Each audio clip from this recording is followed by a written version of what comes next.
姑姑，我娘亲这样年轻美貌，你做什么要将她教得这么老气呢？姑姑什么时候添了个小娃娃呀？昨儿添的。哦，原来是姑姑的小殿下。蘑菇集里面有很多好吃好玩的东西，不知道小殿下你可喜欢？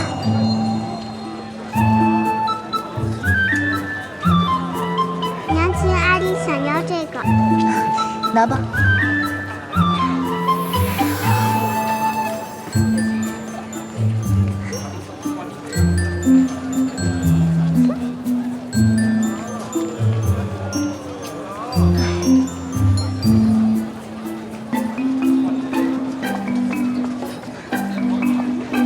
哎，姑姑，大丰收了，怎么还愁眉苦脸的？就是丰收才不高兴啊！姑姑，丰收了就只得贱卖。去年结的少，你们也赚了不少。果子看起来不错。你挑水果的功力是小九亲传的，你来挑吧。那这家就要半筐吧。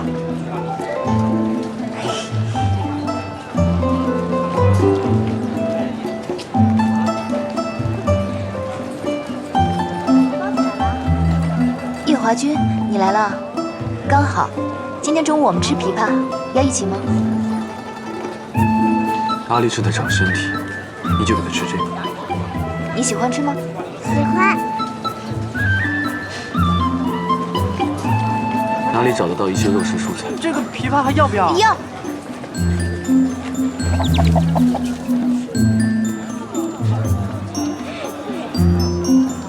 你看这个，正好迎亲两位来啊！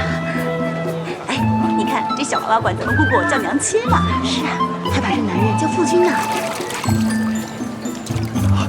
姑姑回来了。哎，这2条鱼啊，是小的孝敬姑姑的。姑姑回去炖了，将养身子。多谢，她一个人照看儿子，确实该补一补。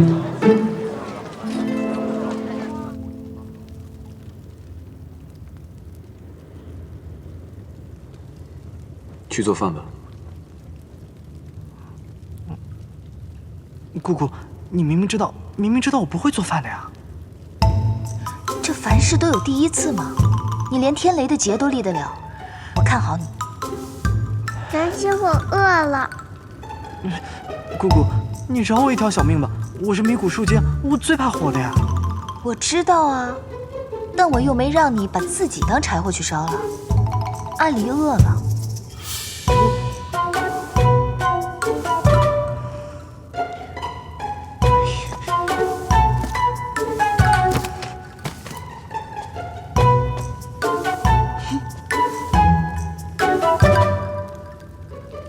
我实在想不明白你，明明青丘是个仙乡，却被你治理得像凡间一样，男耕女织的，见不到半点仙术道法的影子。若什么事都用仙术来解决，那不是太没意思了？他们自己也会觉得无聊。我还想着什么时候给他们备个战场，让他们意思意思，互相打几架，免得闷坏了。那倒挺有趣的。到时我遣几名天将来给你助助兴。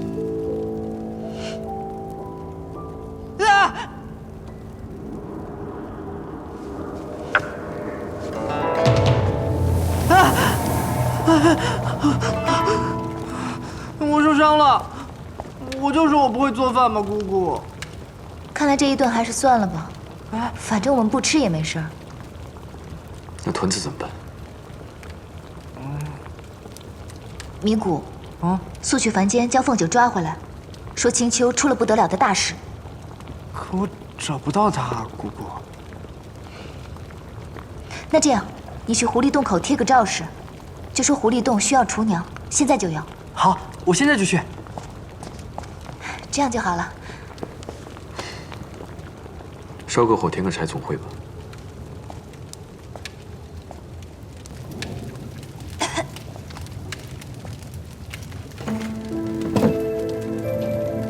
再多添点水。哦。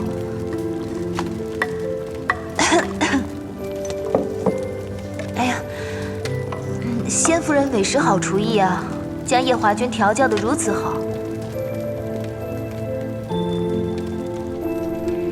哎呀，不对，他那夫人早已魂飞魄散，今日提起来，岂不是揭人伤疤？他同你一般，只会在我做饭时烧火添柴。也不知道遇上我之前，他在军旗山怎么活下来的。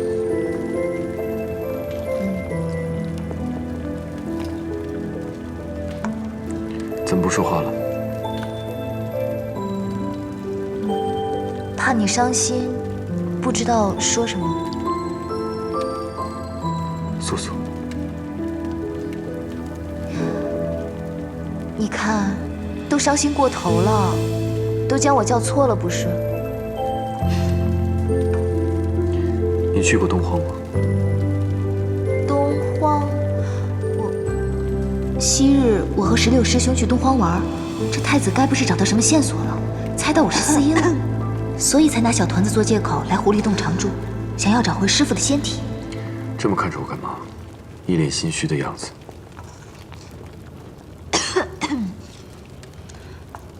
没有啊，你这个菜快做好了，虽然不知道味道怎么样，你这个样子倒是挺像个厨子的。先不管他，我就不信了，瞒了7万年的事情能被他查出来。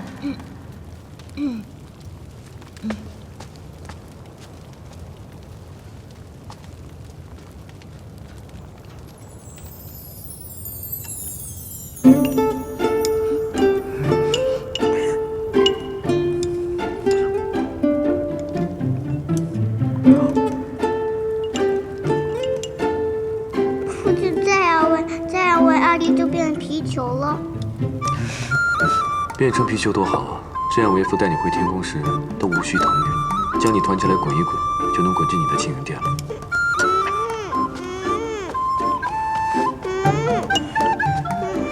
父亲是坏人。如今你倒是找了好靠山。没事啊。芊芊，来，你要多补一补。阿离，来，你要多补一补。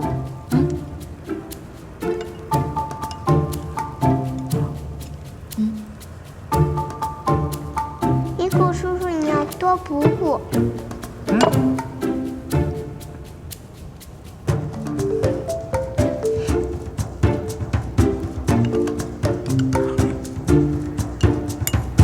芊芊，替我批出个书房处理公文。你要处理公文？我要在这儿小住几日。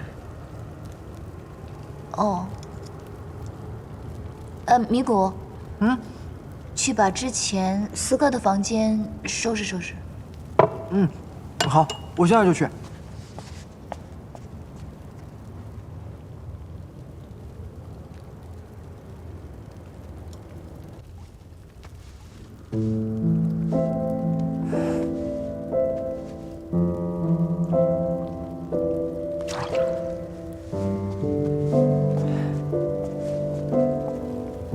米谷，过来。姑姑，是要睡了？都睡了。小天孙每晚亥时入睡，太子殿下照顾得很好，事事亲力亲为。什么时候走？这倒没说。姑姑不是说太子殿下是来算账的吗？米谷倒是怕。怕什么？米谷听闻，九重天已经找墨渊上神的仙宗有7万年了。太子殿下来者不善啊，姑姑。没想到你这个人平时不聪明，今日倒与我想到一处去了。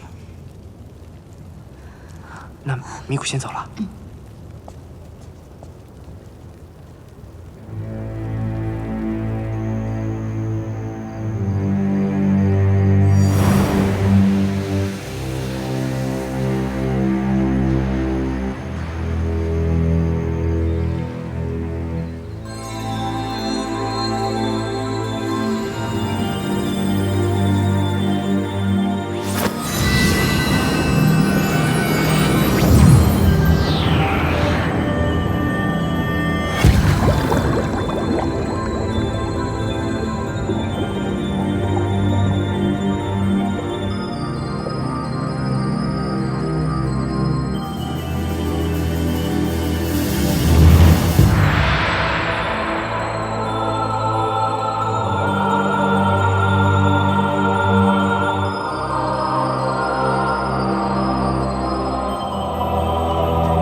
芊芊，夜华，你还没睡啊？阿丽已经睡了，就来找你下下棋。下棋。夜华君，好兴致。这些年，除了在长海驻守的日子，我一直不停歇地在寻找17的下落，却毫无音信。大约凶多吉少了。身为大师兄，却如此失职，连一个小师弟都保不住，真是觉得愧对师父。大师兄不要如此说，没能看住17，把他搞丢了，是我们这一众师兄弟的错。算了，难得我们师兄弟见一次面，就不要谈这些伤心事了。对了，石榴，你还准备去凡间历练吗？紫兰不瞒大师兄，这7万年说是在历练，却一直在找小17的下落。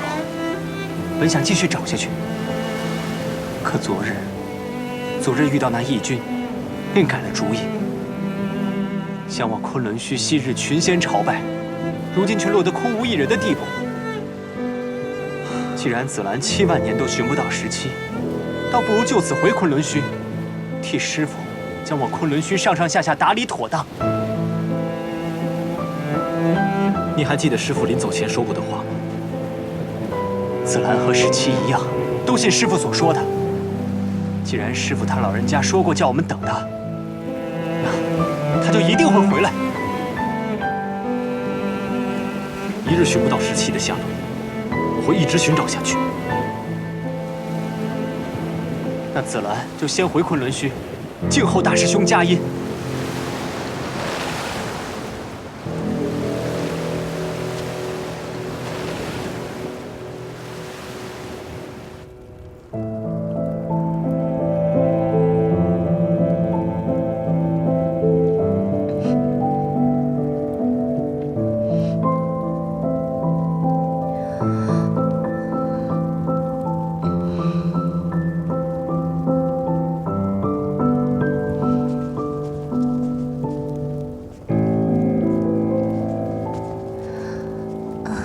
你们找谁？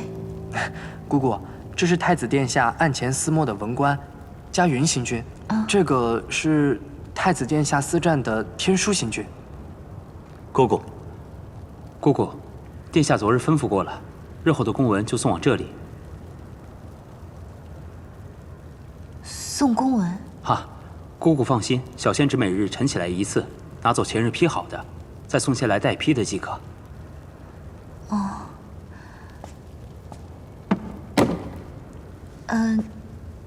那这位姑姑请放心，我就是来保护殿下和小天孙的，但绝对不会打扰姑姑和殿下的生活。给姑姑请个安，就会在姑姑眼前消失。没有殿下的准许，姑姑是绝对看不到我的。你说君上让嘉云他们把公文都送到了青丘？是这样的，娘娘。方才嘉云回来讲给君上寝殿里的人听的。君上不过在东海与白浅见了一面，怎么就要去与他住在一处了？都说九尾白狐天生媚态，又善用迷幻术。奴婢猜想，怕是对君上做了什么不堪的事，勾了君上的魂。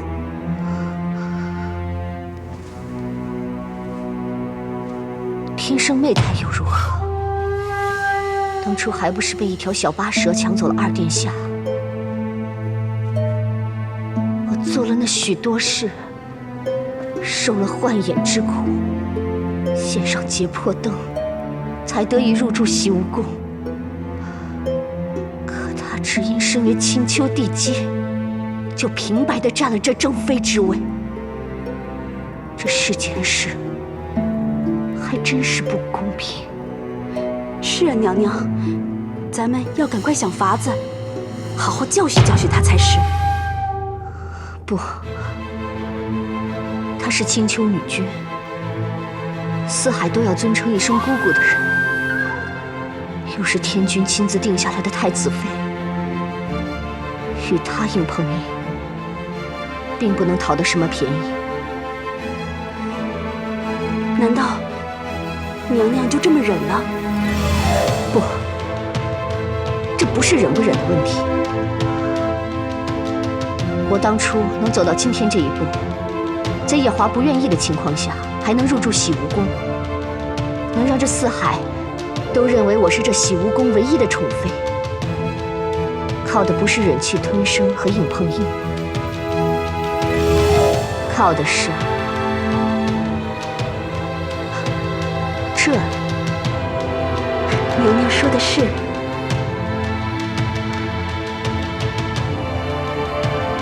当初天族因为阿尔殿下退过他一次婚，所以天君绝不会允许夜华再做什么。我本以为夜华会记挂那个死去的素素，不会轻易娶她。可谁知道只去了一趟东海，就被他勾了魂。新奴，要想排除掉这个障碍，最好的方法就是让他主动提出退婚。主动退婚？不错。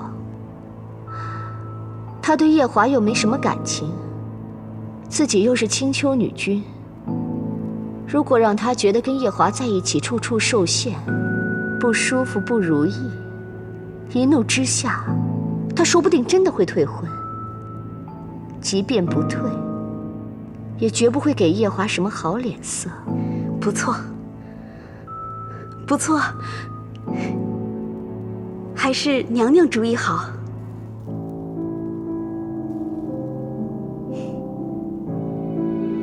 你现在就去青丘，按照我的意思，给那位上神传几句话，让他也晓得这天族是有规矩的。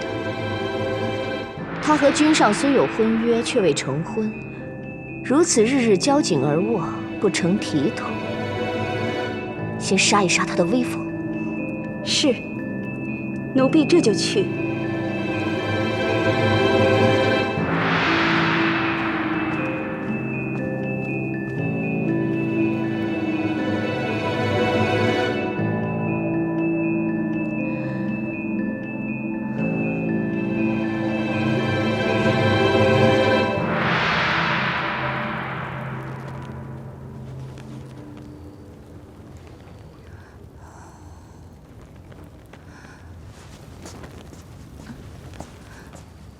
姑姑，昨晚没睡好？昨天那个太子非让我陪他下棋，我太困了，想在岸上伏一会儿，结果就那样睡了一夜。我补觉，他交给你了。好。哎呀，就是他，对呀。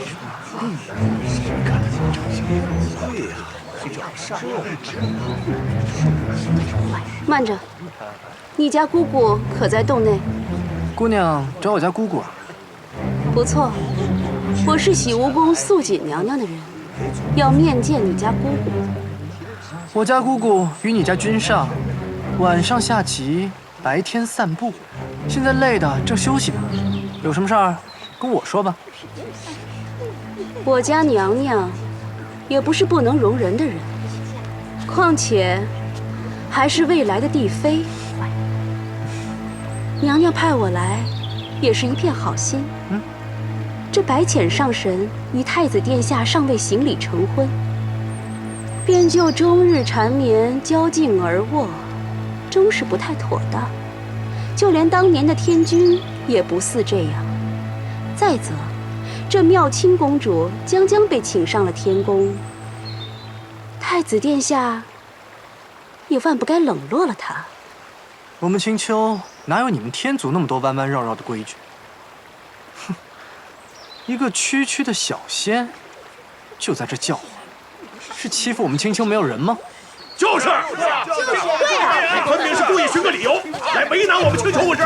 你们君上有个小老婆就算了，还带个儿子，我们姑姑都不嫌弃你们，你们竟然还嫌弃我们姑姑。你们这帮刁民，竟敢诋毁我们天族规矩多！滚！马上离开青丘！对，马上离开青丘！马上离开青丘！快走，快一点！滚出去！什么？离开青丘！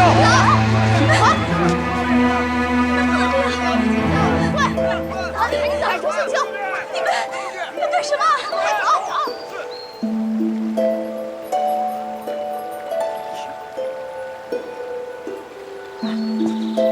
尼古，哎，在吵什么呀？回姑姑，是天宫的素锦娘娘遣人催太子殿下回宫，我还没同那人说什么，就被咱青丘的人赶走喽。素锦，夜华的那个侧妃吗？是啊，姑姑。那些人怎么这么凶啊？那小仙子说话不太好听，说姑姑你同太子殿下为行礼成婚，便终日缠绵，交颈而卧，终是不太妥当。就连当年天君也不似这样。大伙儿一听，就气得将那人赶走了。我知道了。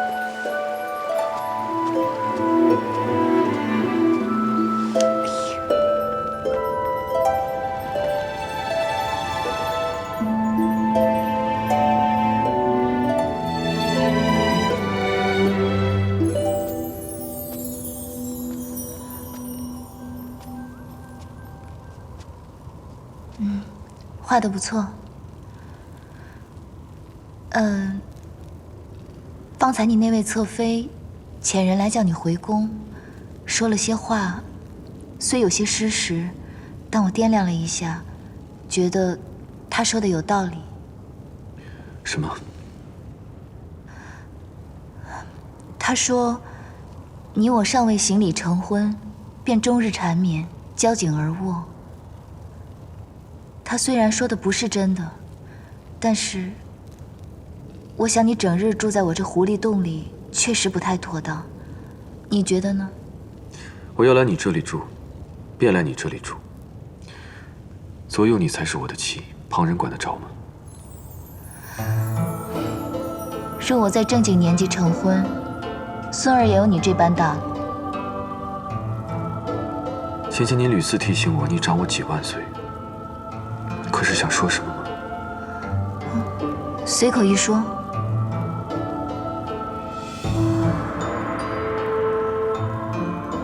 那仙娥说你把妙清公主也带去天宫了。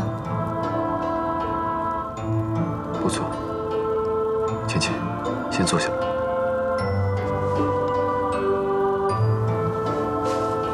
还是躺着吧。啊？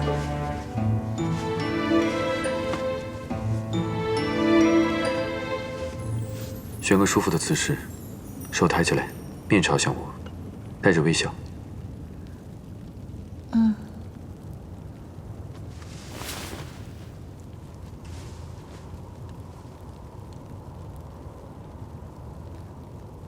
非常好。他这是要为我做福丹青。这个太子怎么阴晴不定的，一会儿冷脸，一会儿又春风满面了。那妙清死活不愿嫁西海的二皇子，但他对阿离又有救命之恩，我便让他去天宫做个婢女。待他想通了，便会自行离开。其实那西海二皇子也没有那么不堪。你认识？又来试探？不认识啊，我只是听四哥提起过。而且那二皇子不是墨渊上神的弟子吗？想必也不会如此纨绔吧，估计是借口罢了。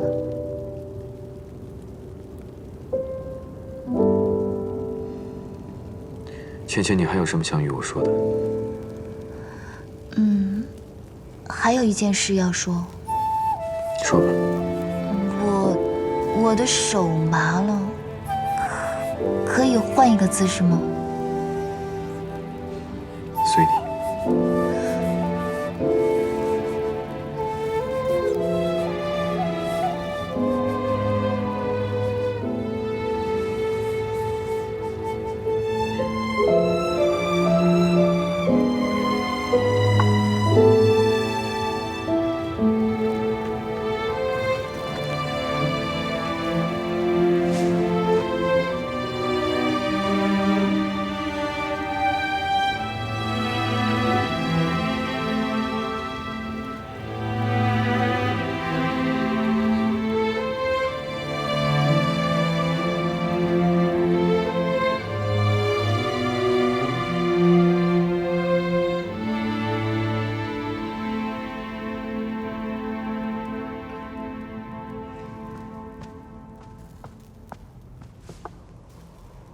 娘娘，那青丘白浅不光不好惹，就连那整个青丘也是一群刁民，竟敢诋毁我们天族规矩多，还说什么在青丘来说情投意合就好，还管什么体统？什么？他们真的这么说？白浅说的？气就气在这儿，奴婢根本就见不到白浅，那白浅端着上神的架子，只让洞里的一个小树精就打发了奴婢，也不管奴婢是不是娘娘跟前的人。再怎么说，我曾经也是天妃，是天君亲自赐给君上的，又是这洗梧宫第一个明媒正娶的，他竟如此看轻我。何止是看清，那帮青丘野人还说娘娘您是君上的小老婆，说他们姑姑不嫌弃我们就不错了，竟敢还去教训姑姑，放肆！是太放肆了，他们简直……不要说了，娘娘，你这是怎么了？我叫你不要说了！娘娘息怒。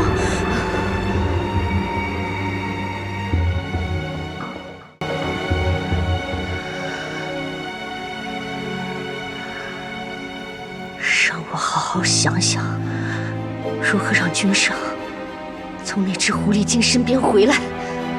娘娘，今日可是天君寿宴，您可不能太动肝火。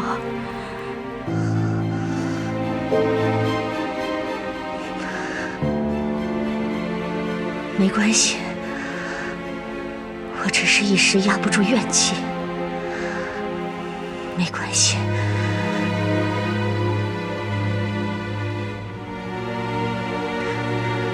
你说，今日是天君寿宴？是啊，娘娘，您忘了？这几日想着青丘那只狐狸，竟然忘了这件事。我之前吩咐你准备的贺礼，可办妥当了？妥当了，娘娘。这次可有什么特别的宾客吗？跟往年一样。哦，若是说特别的，应该就是北海水君与他那个长子元贞了。元贞？是，听说元贞给天君写了很多贺寿词，天君很是开心，特地让北海水君将那个长子带来。奴婢猜想，这北海水君与天君多年的隔膜，或许能因为这个孙儿有所缓和呢。快速去替我准备准备，此事一定要办妥。我跟你说，娘娘，应当真要如此做，奴婢怕。不用怕，不会有事的。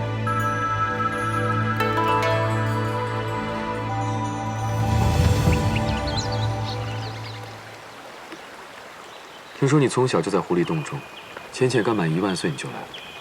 不错，算起来的确那么久了。浅浅若要做上神，按理说要经历2次天劫，一次飞升上仙，一次飞升上神。对啊。既然你看着他长大，想必知道他是如何经历这2次劫的。让我想想。年纪大了，脑子不太好使。姑姑飞升上仙是在昆仑虚，这太子殿下莫非是为了查墨渊上神的事而来？要小心些。我家姑姑飞升上仙，恰逢在狐狸洞里，狐帝亲自帮她挡了。至于飞升上神嘛，太子殿下也知道，那是跟擎苍大战了一场。和擎苍大战？不错。他与擎苍大战一场，才会失去记忆，化身凡人。一花一花，他就是你的素素，为何你还要反复确认？不管他忘了还是没有忘，他回来了就够了。太子殿下，你是想到什么了吗？如此高兴。没什么，我带你家姑姑去凡间。凡间？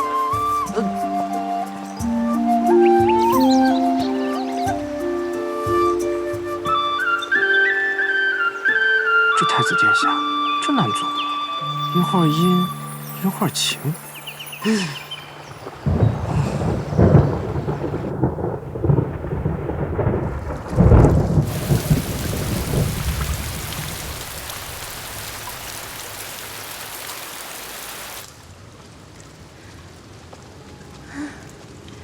今日这雨下得甚好，终于不用陪他去散步了。夜华君，你看，今日不知哪方水军布雨，恐淋坏了夜华君。不如我们今日还是在狐狸洞待一日吧。夫君说今日带我们去凡间玩。所幸今日凡间倒没有下雨。啊，你们要去凡界玩啊？哎呀，你们应该找一个土地公给你们带路啊！你看我呢，每日待在狐狸洞，对于凡界的路我也不熟。娘亲，阿离想要你去。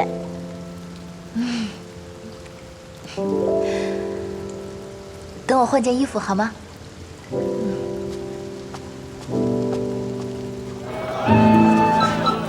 康可喽，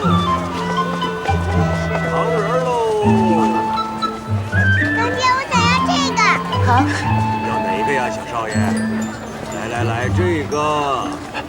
拿着啊！你的珠子能买下这一条街。小心一点，不要掉了。来。好嘞。百草味坚果，健康又美味，快来尝鲜啦！百草味坚果，小少爷，百草味坚果。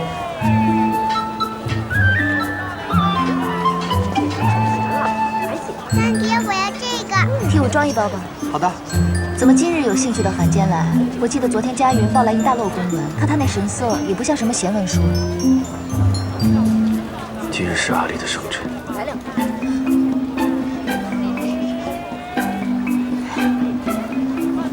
你也太不够意思了！阿离生辰这么大的事情，你也不早告诉我。他好歹叫我一声娘亲，我一份礼物也没备，也太叫人心凉了。你要送他什么大礼？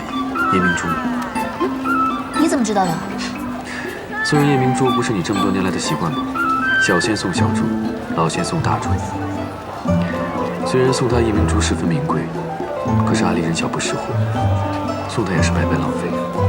你不知道，我有一颗半人高的，像月亮一样的，把它放在阿离的庆云殿，看着也开心啊。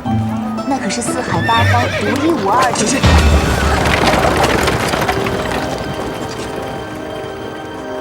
哎呦，在这儿啊！你怎么了？哎呦，谢谢你啊，小少爷。不客气。吓死娘了！你没事吧？没事。芊芊，几年不见，你怎么变成这副模样了？我这7万年，从未离开过青丘，也不曾伤过。方才想起的，莫非是梦？怎么了？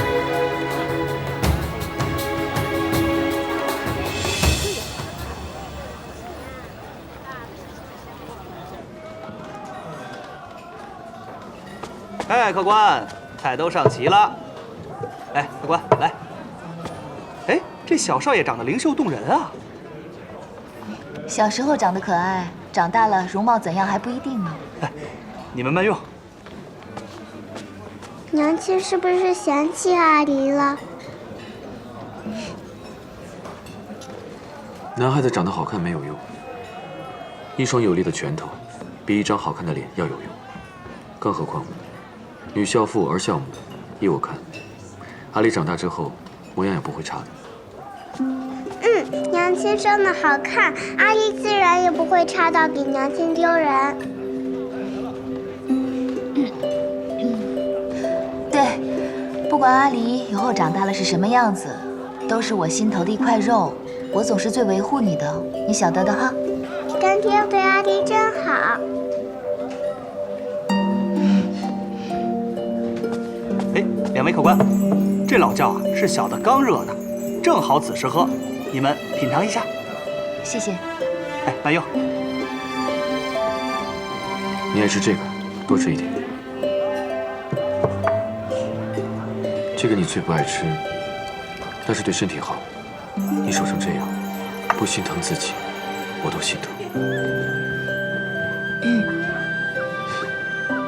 芊芊，似你这般听不得情话，以后可该怎么办呢？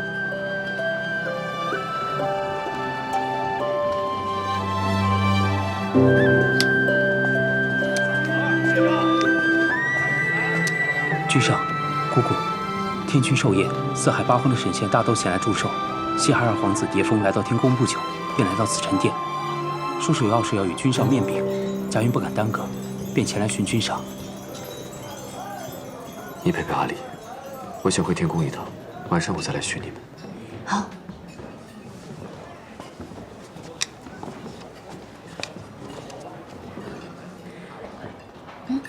哼哼。哎，客官，慢走啊，下次再来。哎，好。哎，这位客官，怎么就您二位啊？刚才与您一起的那位公子呢？这附近可有什么好去处？好去处有啊，从这边往南边走，有一个茶馆。这个茶馆啊，价格虽然高了一点，但里边说书的说的可是相当好啊。说书？对。那我们就去茶馆吧。哎，好，谢谢了。哎，好好好。咱们书接上回。话说这条蟒，两位请。斑斑点点是闪银光啊！张嘴吐信它惊人胆，左右寻时令人慌。抖树摇，石头晃，有人落入他的口，十拿九准，是一命亡啊！于是这三人互望。你父君在天上品口茶的功夫，这凡间也就天黑了，咱们就在这坐着等他吧。这两位高高的跃起，向那条金蛇挥出一拳。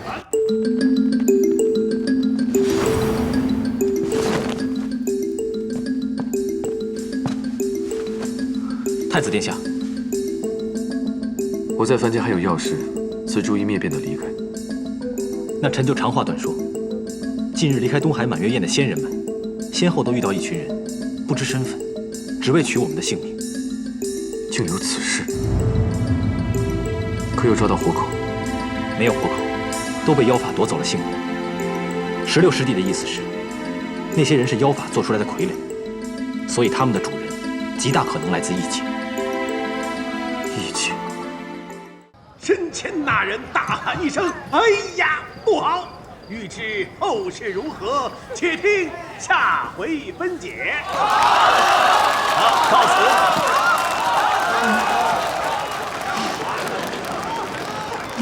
客官慢走啊！阿离呢？阿离呢？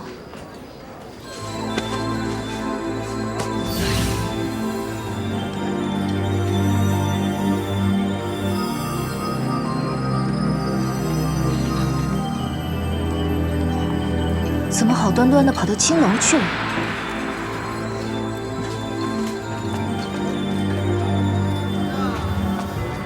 兄台，你可晓得这市镇上的青楼在哪个方向？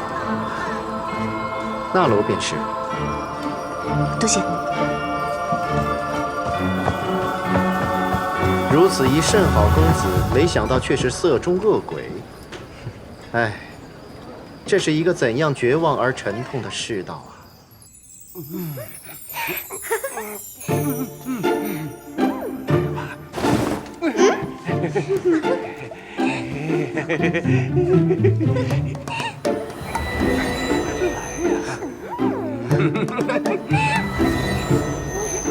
那评书说的倒是不错，初初听的倒是很有兴趣。不过听着听着，你怎么就跟着他们进了那个什么楼了？刚才有个小胖子在大街上公然亲一个小姐姐，这个小姐姐又不让小胖子亲，小胖子没亲到又很生气，招了他身边几个丑八怪，将小姐姐围了起来。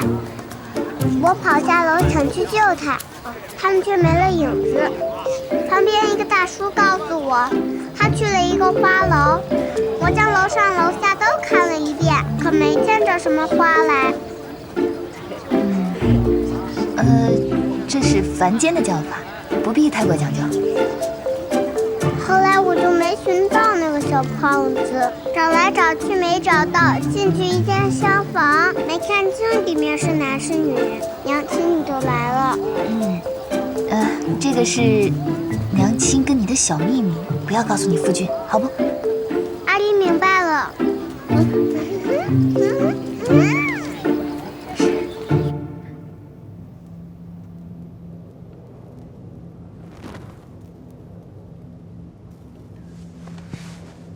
一盏茶后，本君再回来与你细谈此事。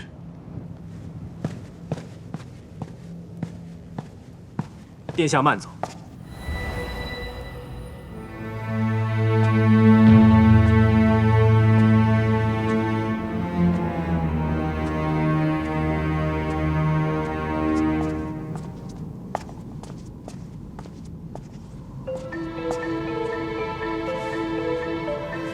娘娘，本宫听说君上回宫了。君上是回宫了，但是又走了。又走了？青丘的那位姑姑在凡间游玩，所以君上一直在陪着她。在凡间游玩，那岂不是会误了天君的寿宴？啊，娘娘放心，君上早就说了，她一定会去寿宴的。那就好。本宫是怕君上在青丘久留，会误了天君的寿宴。既然君上会回来，那本宫就放心了。啊，娘娘放心，君上一会儿就会到大殿。好，我知道了。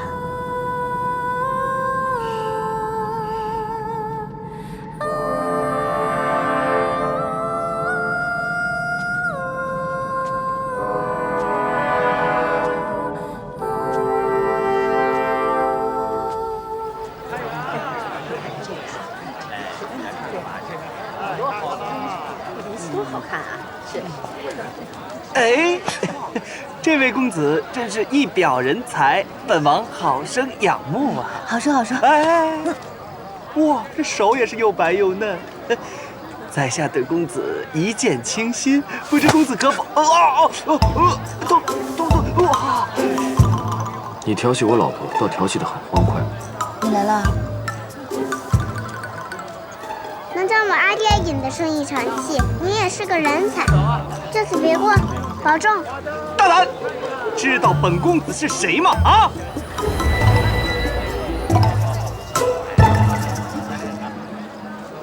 你将他变到哪儿去了？我也不知道。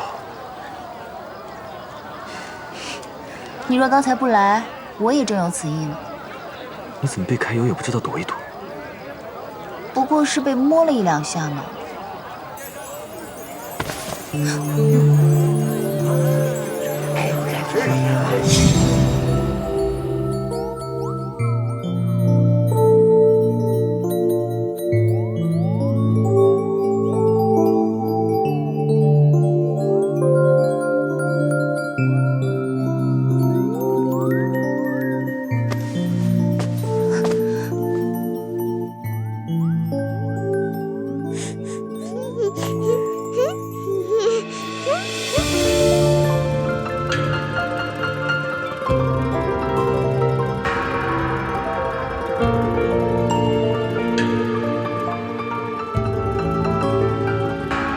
不过是被亲了一两口吧。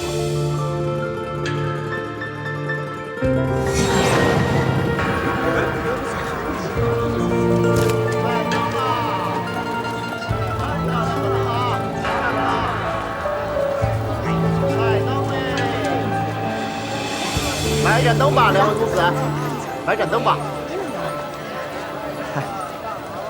两位公子可以看一下。凡人买灯是向神仙祈福，我们买灯向谁祈福啊？留个念想罢了。你还真当放一盏灯就能事事顺心吗？走。既是二位公子，那就在一起凑合一晚也无妨。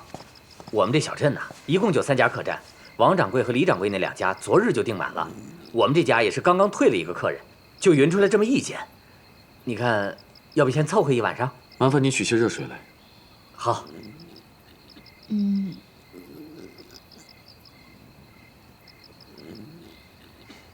顺便做几道小菜。好嘞。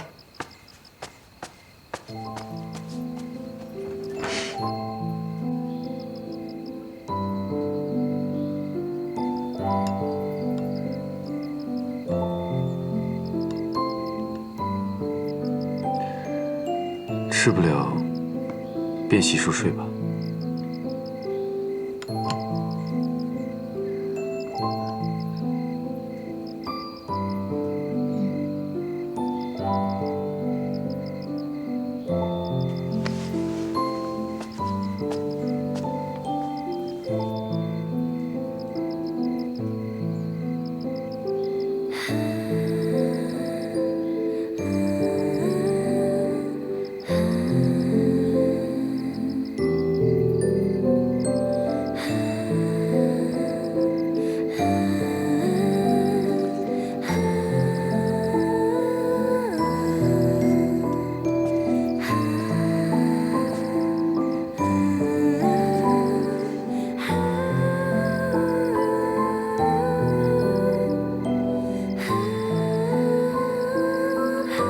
我一贯晓得你的脾气，却没料到你那般决绝。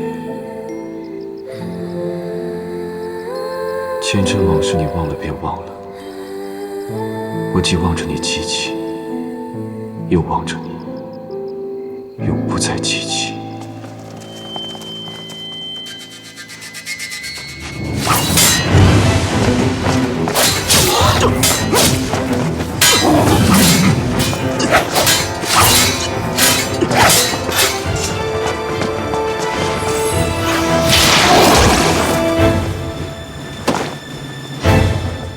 君上，不必追了。属下失职，望君上恕罪。无妨。这些人竟敢突袭天族的人，君上不打算追究吗？他们不是真人，是妖法做出的傀儡，专为杀人而生。就算追上了，也只会化作灰烬，问不出什么的。妖法？什么人要与天族为敌？方才蝶峰上仙也说了，从东海离开的群仙，先后遇到了他们的袭击。本君正准备彻查此事。君上，天君的寿宴马上就要开始了。我知道，你先回去吧。是。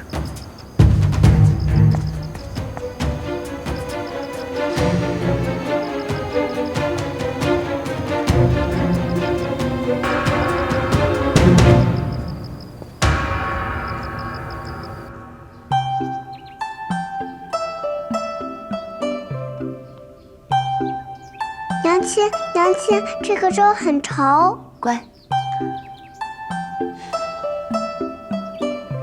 这里的饭菜甚难入口，我便借了他们厨房炖了半锅。难怪，尝着这粥，和你做的粥一样。从前在俊极山时，那个东海的公主给我做的饭，我也吃不惯，却没见夫君专门给我另做饭食的。我稍后有事，还得回趟天宫。夫君要走了，常玉说过，小别胜新婚，你和娘亲都分开了300年，竟然还舍得分开。你忘了今天是什么日子了？什么日子？让孩儿好好想想。天上的日子哦。啊，是天君的寿辰。不错。那夫君要带阿离和娘亲去贺寿吗？贺寿？你娘亲不太想要去这种宴席，夫君自己去就好了。好。你放心吧，你只管放心的去，我带团子回去。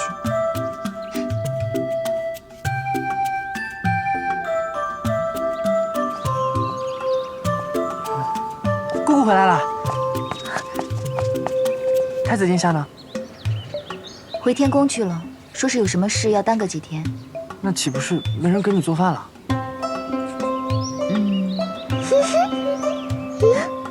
下午去集市买些枇杷回来吧。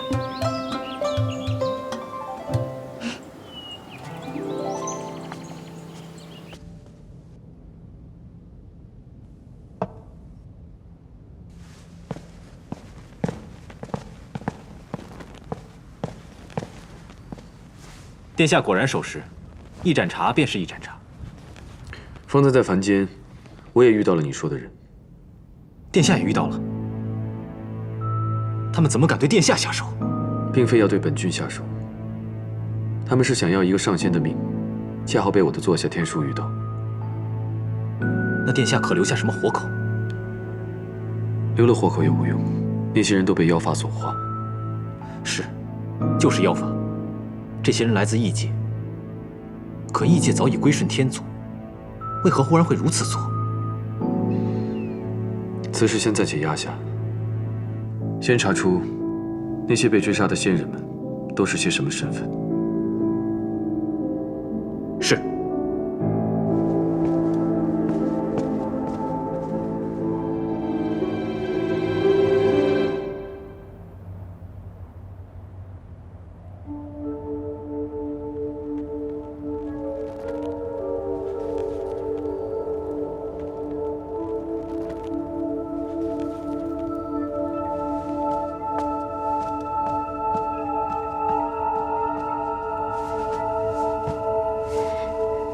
娘娘，君上回宫了，回来了，太子殿下回来了。那青丘白浅可跟着一起回来了？奴婢看得很清楚，太子殿下是独自一人回来的。他刚一回来就去了紫宸殿内，与西海二皇子议事，还未去宴席。好，他没来最好。这样，我今夜就有十足的把握将夜华留下。娘娘，奴婢怕……不用怕。天君素来最讨厌那只小八蛇，连同小八蛇的儿子元贞也不喜欢。这几年才有所缓和。倘若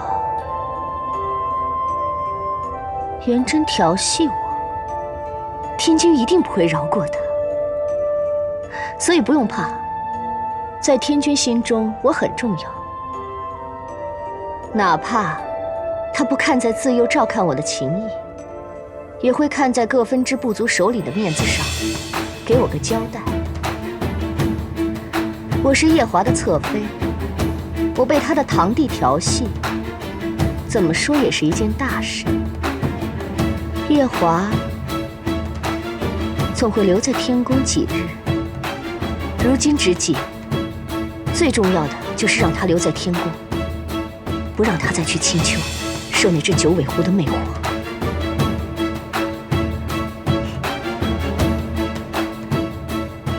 你在此处准备，我去找元贞，设法将他带来。是，娘娘。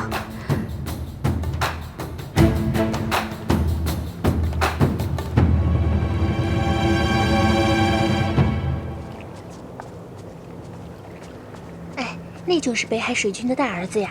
是啊，你看看多可怜啊！天君的孙子还要在此处候着，不能直接去叩见。谁让那个北海水君娶那个小八蛇呢？就是。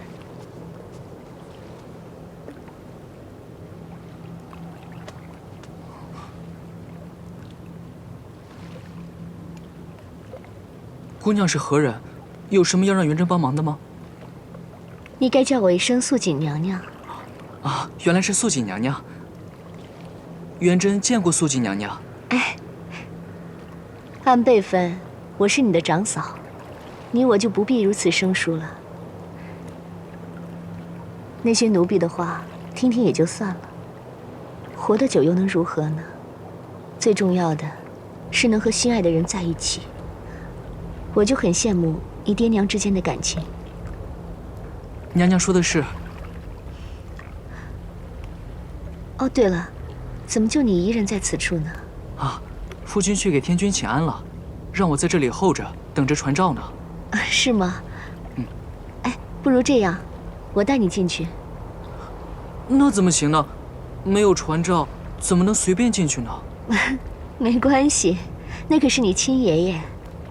况且天君这几日总是夸你，说你贺寿词写得好呢。真的？来，你随我来。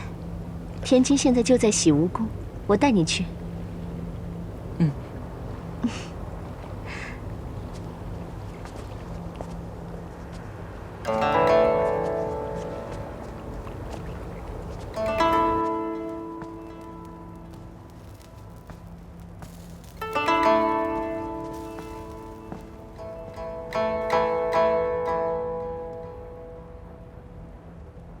娘娘，此处是？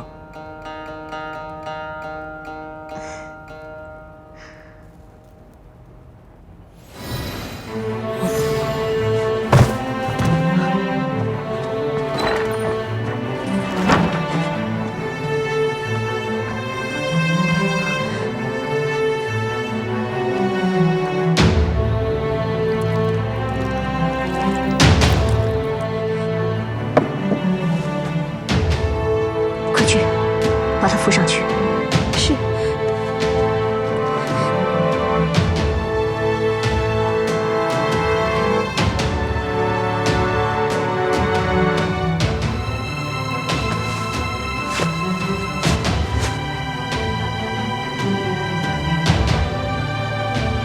去，拿条白绫悬在梁上。是。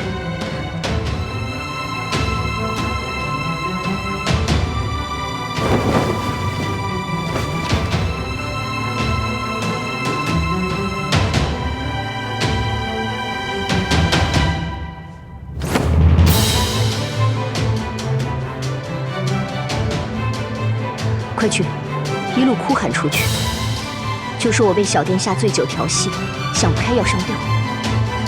是。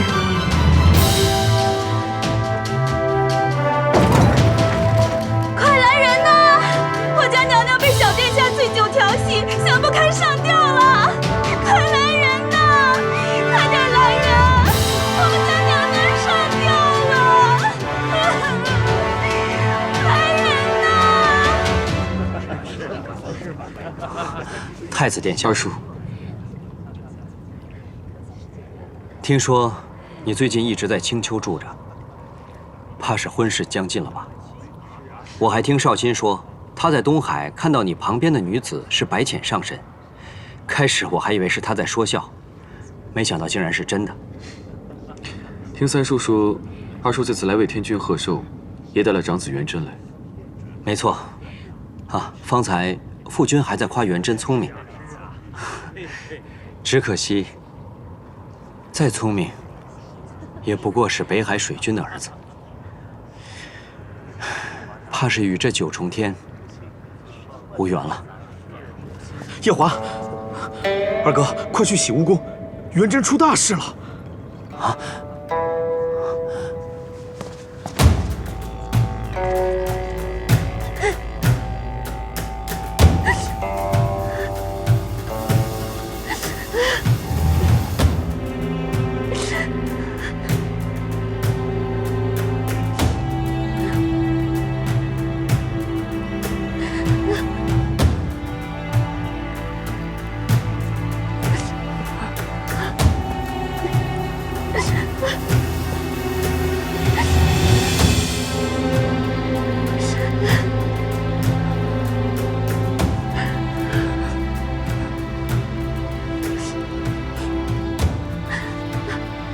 父君，平身。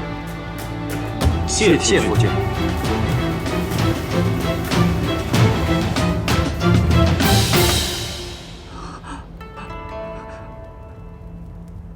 你教的好儿子，和你一样，色令智昏。元贞，你到底做了什么？父君，孩儿什么都没有做，孩儿什么都没有做。是他闯入臣妾寝殿，臣妾险些失身于他。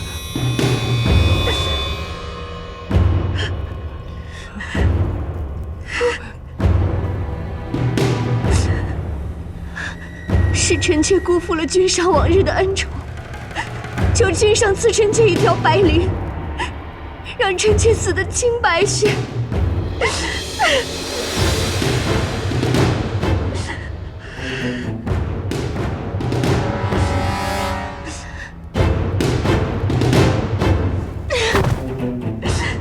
求天君和君上赐臣妾一死。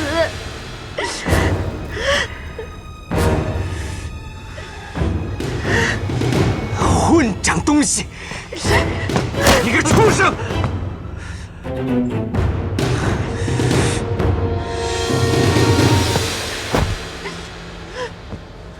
是元贞不懂事，竟对素锦侧妃做了如此丑事。但求夫君念在元贞尚且年幼，就饶他一命吧。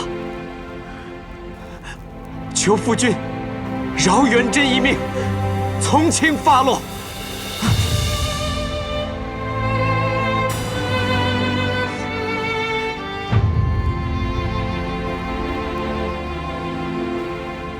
虽然素锦侧妃拼命抵抗，没有被他毁了清白，他若是旁人的儿子，本君尚能从轻发落，但偏就是你的儿子。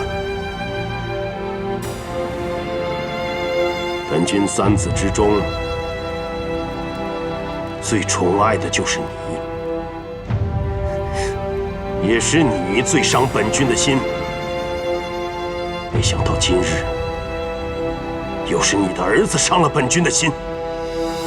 本君万万没有想到，这数万年来，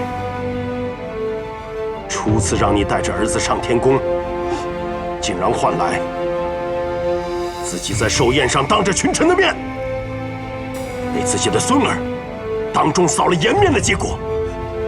儿臣知错，求夫君息怒。元贞，你小小的年纪，竟也能做出这种错事，也是让本君不得不重新审视你。亏得本君还认为你宅心仁厚。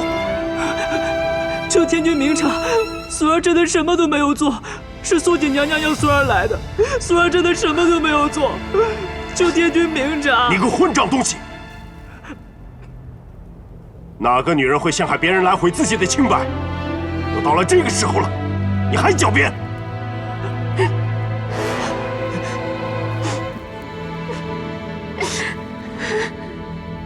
来人！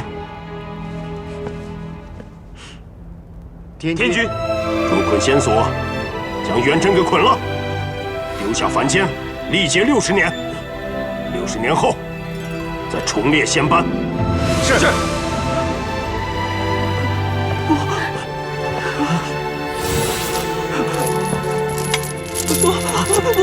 夫君，夫君救命！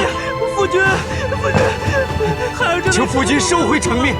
孩儿真的元贞自幼性情温和，并不好女色，知子莫若父，他不会做出这种事的。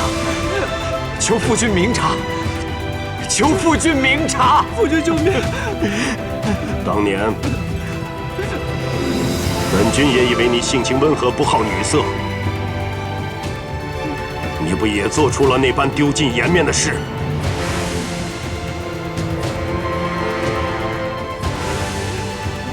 带下去！不，夫君救命！元贞，夫君，夫君救命啊！夫君，孩儿真的什么都没有做。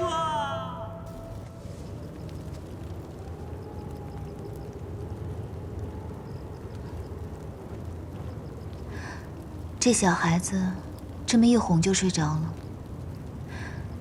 夜华也真是好福气，有你这么个儿子。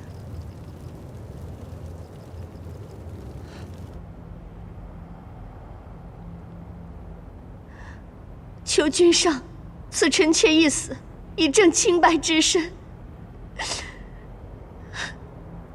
君上，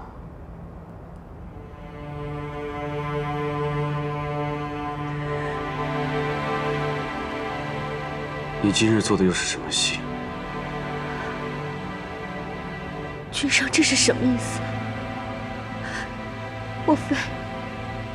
莫非君上是在怀疑臣妾自毁清白？天底下有哪个女人会如此做？况且臣妾一心只有君上，君上难道不知吗？当年，你就是如此陷害素素。难道你真的以为本君识不破吗？君上冤枉！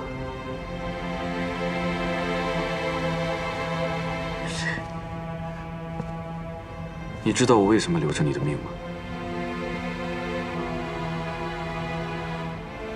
一是因为解破灯，为了那灯，我才饶你不死；二是因为你眼眶里养着素素的眼睛，你死了，素素的眼睛也就死了。但是，若你再如此作茧自缚，就休怪本君不留情面了。素锦，就算你死了，本君也有办法为这双眼睛找到新的主人。君上，君上，难道臣妾这么多年陪伴君上的情谊，对你来说，真的就一文不值吗？不错，一文不值。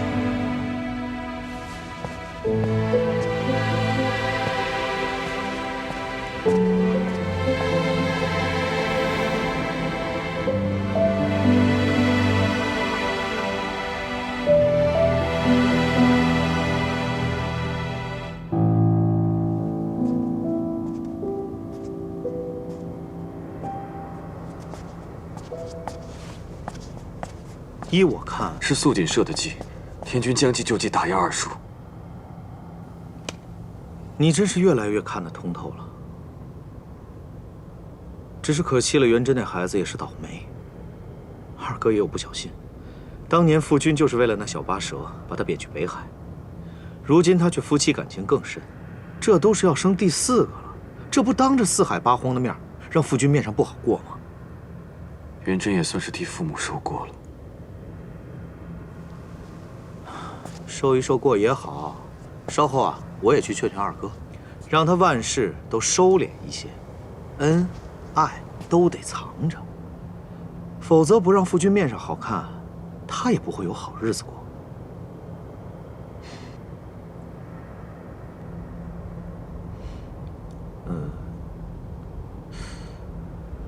三叔与我还有什么不能说的吗？我只是觉得奇怪。你既然知道素素就是白浅了，为何不把她赶紧接回天宫？她可是与你有婚约的人。我不是说过，他已经彻底将我忘了吗？真的忘了？那一定是折颜上神的忘情药了。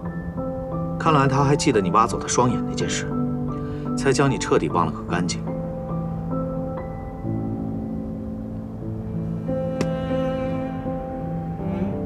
如今你住在青丘，是如何打算的？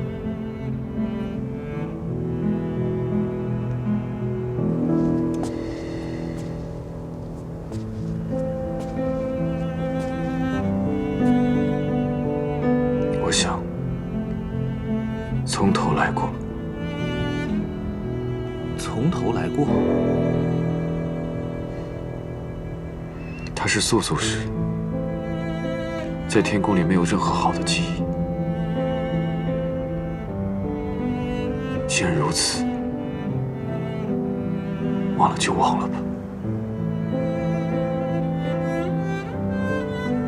我只要慢慢来。让他心中有我。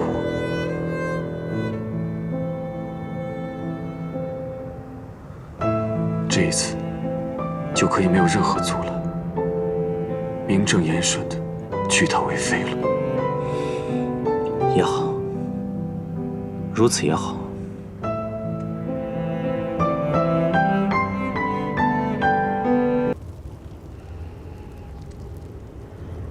娘亲，夫君什么时候回来？阿弟想吃蒸蘑菇，想喝白菜萝卜汤。应该快了吧？夫君回来了。你回来了。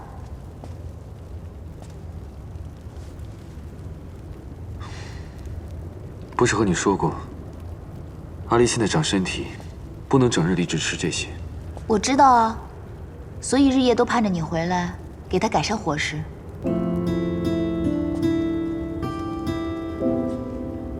你真的在盼望我回来？夫君，娘亲眼红了。是盼着你回来做饭。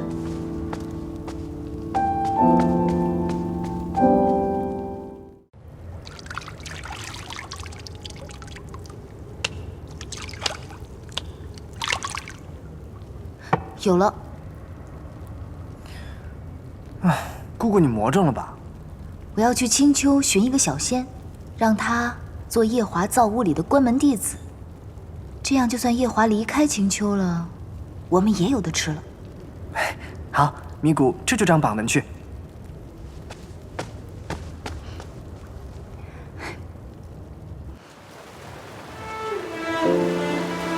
我已经安排了一个婢女化作道姑，在凡间照顾元真。为何你还要坚持去青丘找白浅？君上，你不懂，一个娘是绝对不会允许自己的孩子受任何苦难和委屈的。我一定要去找姑姑，让她替元真渡劫。他惹下了祸事，他就需要历劫。别说是青丘白浅，就算是折颜上神，恐怕都管不了。不，姑姑能管。你对你的那个姑姑，未免也太信任了吧？不是我太信任姑姑，而是我跟君上的事，天宗已经欠了青丘。这件事，别人不管，姑姑一定能管。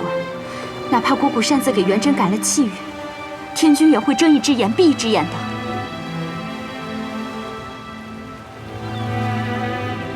你说的倒也有些道理。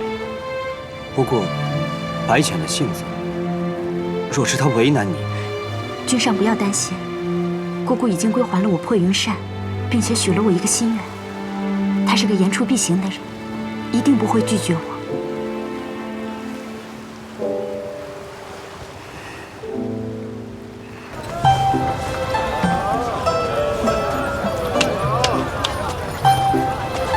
仙，你这贴什么呀？姑姑今日要选一个小仙做夜华君造屋里的关门弟子，机会难得，能做夜华君的关门弟子，哪怕是造屋内的，也是三生有幸啊。可就这一会儿，那狐狸洞前排了甚长2行队，这会儿去怕是晚了。不晚不晚，就在今夜，还来得及。走。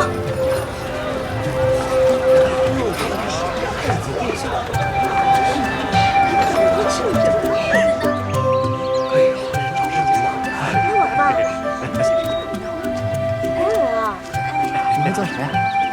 给我登记一下啊！会打鱼，还会烹鱼，一会儿就到我了，自打该我了。就我打得多，而且我还会做呢。下一位。听明谷说，你要选一个弟子给我。我会做羊肉，我会煲汤。是啊。我会做牛肉。我会做鱼。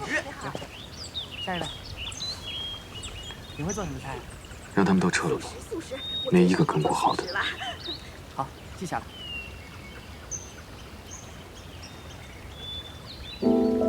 依我看，你就很不错。可你实在没有必要跟我学，我们2个有一个会就可以了。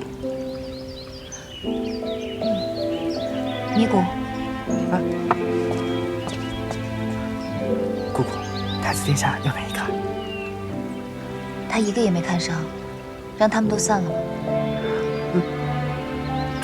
这就撤了？散了吧，散了吧。好吧，走吧。走吧。那我带小天孙去划船了。走，来。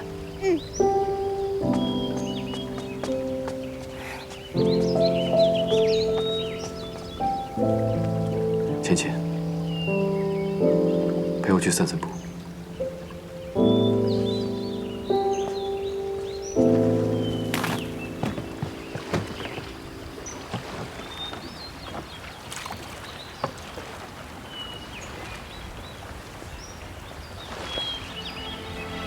你这般皮兰，一塘花都是自生自灭，却也能养出天然雕齿的形状，丝毫不比天宫瑶池的差，真是难得。哪里？我这是壶野池子，怎跟你的瑶池比？你们的瑶池数万年来被仙人凡人写了数千首酸诗，被千万人赞叹。你想去看吗？看什么？九重天，瑶池。啊，有机会吧。按芊芊你所说的，你从未去过天宫，难道不好奇吗？这四海八荒我没去过的地方多了，若是处处都好奇的话，我岂不累死？你看那昆仑虚也是四海闻名，我不是也照样没去吗？哦，你很仰慕昆仑虚吗？坏了，我没事提什么昆仑虚啊？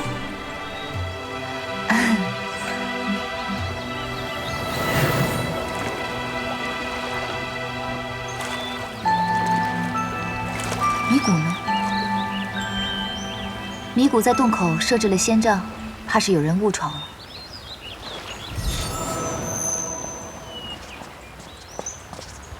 姑姑，这么快就拿着扇子来了，看来是想清楚了。那姑姑的意思是？请他进来吧。是。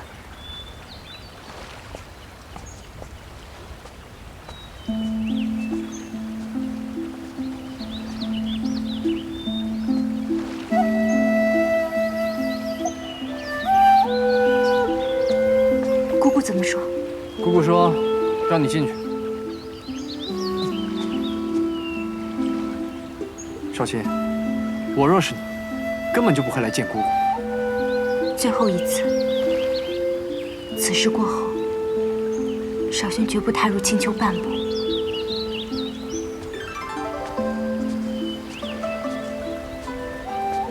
姑姑，姑姑，你带着阿离先去玩吧。小天下，来。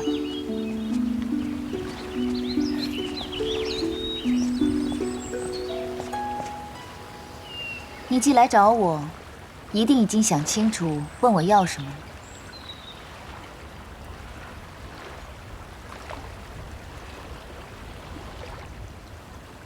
叶华君不是外人，你说吧。姑姑，可不可以救救我的孩儿元真？救你的孩儿？前几日天君寿诞，君上带元真备了贺礼，前往九重天去给天君贺寿。谁曾想，夜里元真误闯了洗梧宫，险些调戏了洗梧宫的素锦侧妃。调戏了素锦？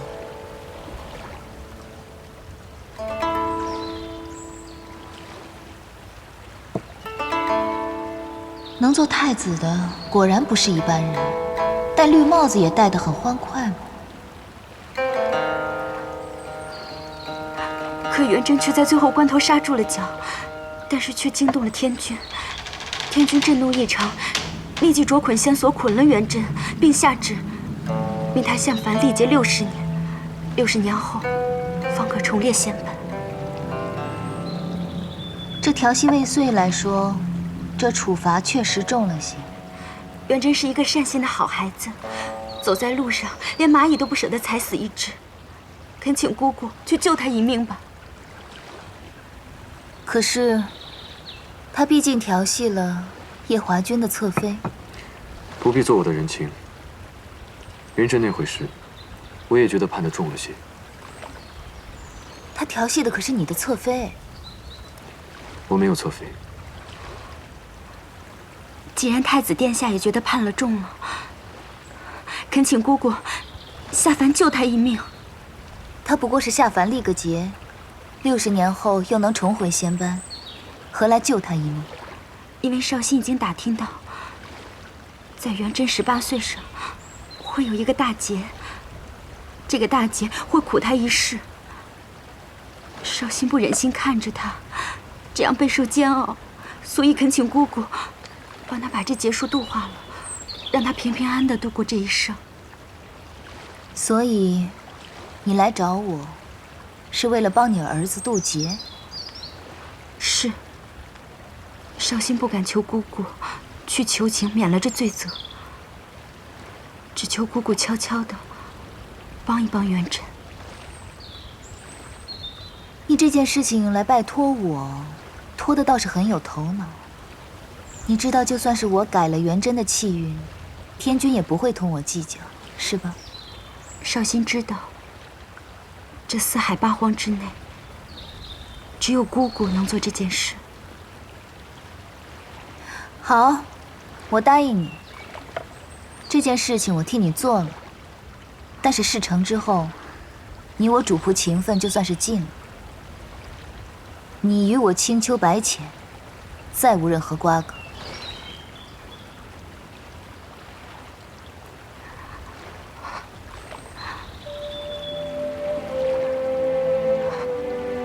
绍兴，谢姑姑成全。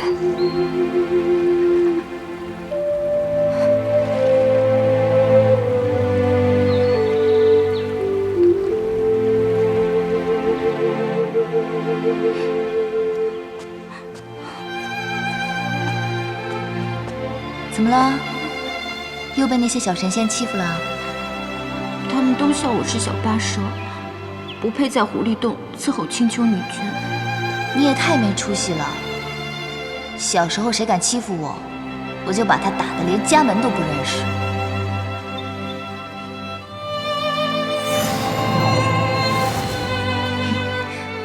这个呢叫破云扇，是天宫灵宝天尊送我的，送给你。灵宝天尊送的，太贵重了，绍兴不能收。你就收下吧。你跟我在一起这么久，什么法器也没送过你。这个扇子可厉害了，以后谁敢欺负你，你就用这扇子将他扇出青丘。这把扇子这么厉害吗？送给你了。谢谢姑姑。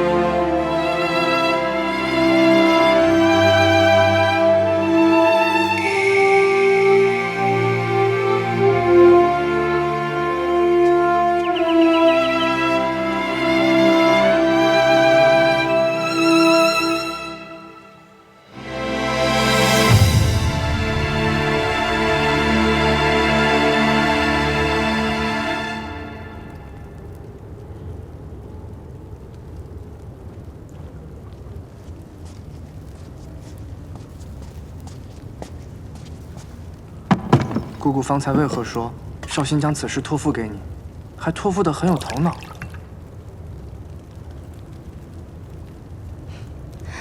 偷听了？我是想听听，这个不顾主仆情谊，害我姑姑沦为4海笑话的人，又是怎样厚着脸皮来求姑姑的？九重天上呢，是个神仙，都有篡改凡人气运的本事。但是天族有规矩在那儿，就算有这个本事，也毫无用武之地。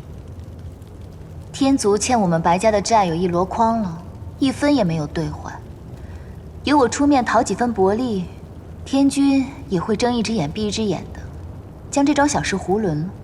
所以啊，此事由我出面最好。这个小八蛇，可真是机关算尽了。哼，他呀，聪明一点也好，在北海也不至于被欺负。此事简单，办完了，也算跟他断个干净。哎呦，看来我要到东华帝君座下司命星君那里走一趟了，看看那元贞18岁立的是什么节，哪个时辰哪个日子，如何应到人身上。司命星君脾气古怪，他手上那个气运簿子，连天君都不能借来看一看。你若想从他那里下手，怕会有些困难。那该怎么办呀？所幸，东华帝君的司命星君欠我人情。若是我去替你要，会有些方便。真的？你可以帮我要到吗？但你得答应我一件事。什么事啊？去凡间时，将自己的法力封了。封印法力？修改气运本就是逆天的事，你用多少法力去修改气运，就会有多少法力反噬到你身上。天谴，你虽是上神，但被这么反噬几次也十分严重。万一到时我们继任天君天后之位，那该怎么办？继任天后？你忘了，你迟早有一天要嫁入西游宫的。继任天君天后之位，必受81道荒火，9道天雷。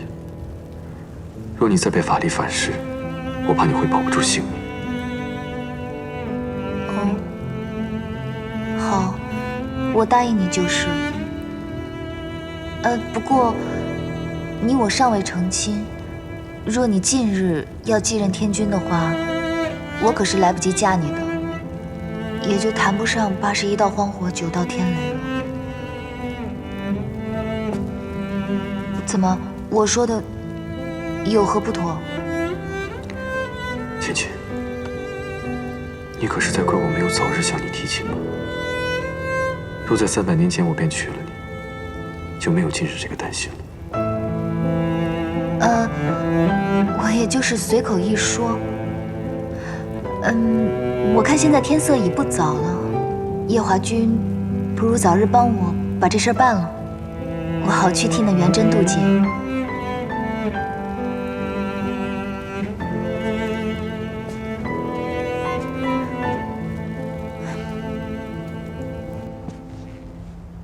太子殿下怎会想到看元贞的运簿？白浅上神答应二叔的小妾，要助元贞渡劫。姑姑还真是宅心仁厚啊，一点都不计较那小八蛇在300年前抢走了二殿下。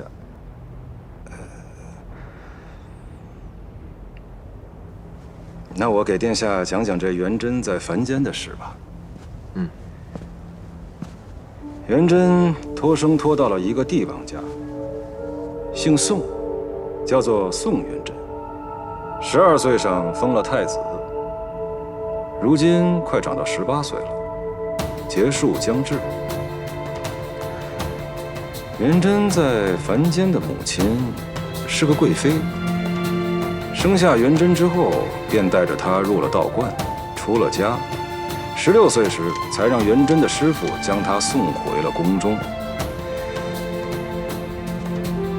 而这元贞的师傅，就是北海水君桑吉送去凡间看护他的一个婢女。婢女？所以二叔还是偷偷派了个人去看护他。正是。依小仙看，姑姑若不想打乱气运，就要替代这个师傅，先留在元贞身边。也只有这个法子了。至于如何渡劫，还需从长计议。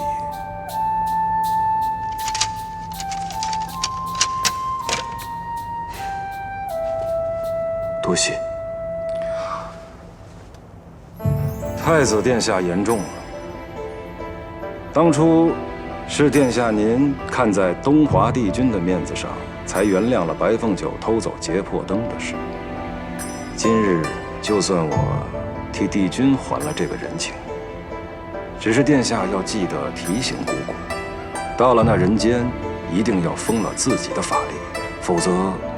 本君明白。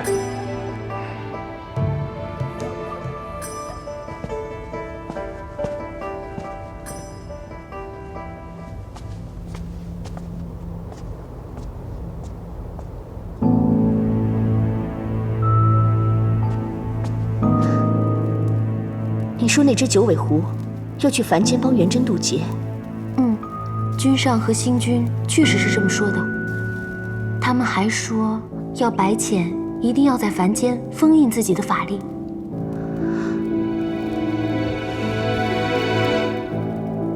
妙清妹妹，我可能也要让你去一趟凡间了。我？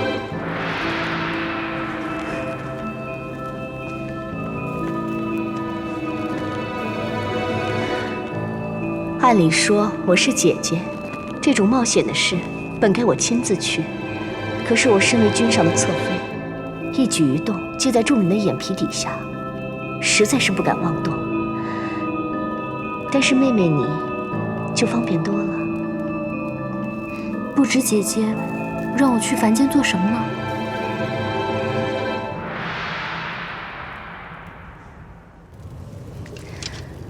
早先一直听你说这册子如何贵重稀罕，我还以为卖你的面子也只能讨回一个小钞，没想到连原物都讨回来了。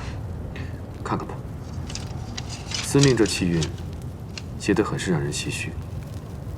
这司命君不去写几个戏本，真的是屈才了。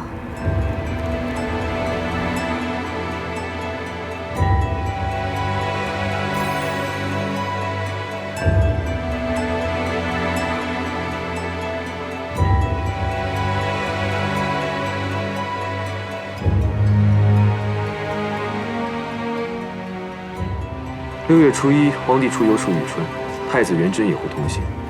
到时会在河上出现一只大鹏鸟，将众人吓得惊慌失措。岸上一个美人意外落水，元贞就会跳下水去救人。所以这个劫是美人劫。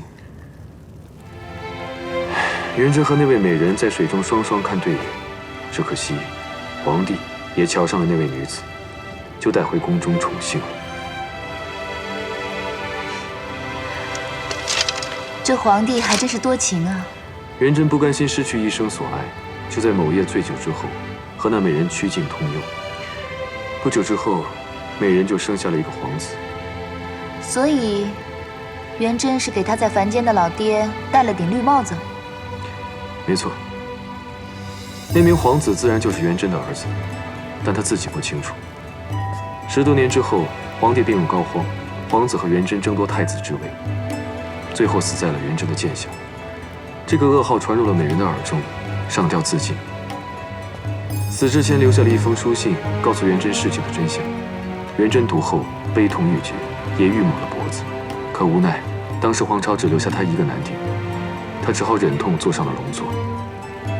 这么一坐，就坐到了60岁寿终正寝，疾苦一生。如此跌宕起伏的命运。元贞这一生还真是个传奇呀！如此说来，他18岁见到落水美人，是他关键的转折点。他只要不救那个美人，这一生就能顺顺当当的。不错。看来我要去凡间住个半年了，等到6月初1，去阻止他救这个美人。我已经为你安排妥当，你到了凡间之后，就会由元贞的道姑师傅引荐入宫，做元贞的新师傅。我要做道姑？不错。